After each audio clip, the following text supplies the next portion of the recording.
Our people had a proverb that when a man who never dreamt of becoming a traditional ruler eventually becomes one, he wears the anklet even on his knee. Such is the fate of one Ekuke governor, parading himself in Southeast as a solution without even understanding the problem. How do you build a solution to a problem you never understand? Our country is Nigeria, a country whose president is a Muslim. The vice president is a Muslim. The chief of army staff is a Muslim. The IG of police is a Muslim. All these people are Muslims. It doesn't take the president anything to declare that Nigeria is a Muslim state. Highest people we criticize, but power always is power. It doesn't take Tinubu, the president of Nigeria today, to declare that Nigeria is a Muslim state. He said it and that is it. But then the president was constrained by the disciplined understanding of the ecosystem. And then there is this Ekuke governor calling himself solution who never know the problem. A solution to a problem we never understand. We stand up publicly on the media and says, my state is a Christian state. My state is a Christian state. And he will be parading himself. Solution is here. I have always been a preacher of wealth without process. I have always been an advocate of youth following the pathways of process to give complete explanation of whatever resources they have. If my friend buy a car today and I ask my friend, how did you do it? And my friend tell me na grace, I will just leave. I always want wealth with process for African youth. But if a governor or a leader want to actualize that, it shouldn't be marshaled against a particular culture of the people.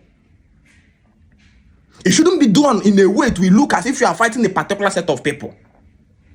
If a governor want to fight wealth without process, the first fundamental is, what is the church doing in night vigil?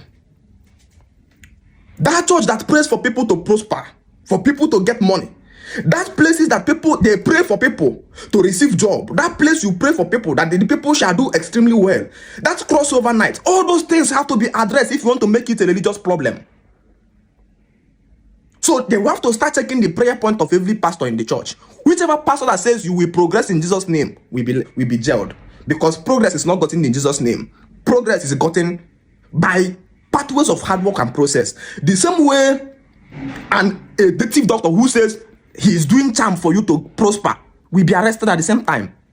But when you stand up and declare that your state is a Christian state, and therefore all other indigenous native doctors there should come and get certificate or be arrested, what you just began is a word that will consume you. Nobody will be a governor forever. Oh, when the bird began to dance in the middle of the road without having someone to advise him, he follows the corpse to the grave. People not understanding the base root of problem. Religion is not the source of what is not only the source of the reason why you are pursuing wealth without process. However, Christianity is at the apex of it. When our people was practicing our culture, when Omenana was Omenana, a young boy leave the house, and after 3 to 4 years, the boy come with millions, come back. Our ancestors will sit you down and says, come and explain how did you make this money. And they are traditional Omenana people. They will ask you, we explain, because we know our deities doesn't give money. The roles of the gods of Africans are defined, which we are teaching in our WhatsApp school. Those men that asked this question in the days, they were traditionalists. So what changed? Christians brought the ideology of grace. Every Yahoo boy today is doing Yahoo on the concept of grace. None of them is doing Yahoo on the concept of leave this thing. Traditionalist is just the secondary dimension of it. The person who brought the ideology of grace destroyed process. Grace, unmerited assets. A young boy have a car of 20-something million. He has grace. If we want to address the root, wipe off every teachings of Christianity about grace. You have to draw the kind of sermon that we preach in church. When you now stand up as a governor and says your state is a Christian state, you are the biggest Ekuke in the whole world.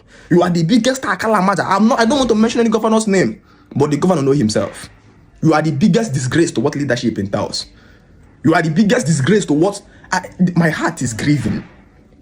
Christians are animals. Christians are very terrible people.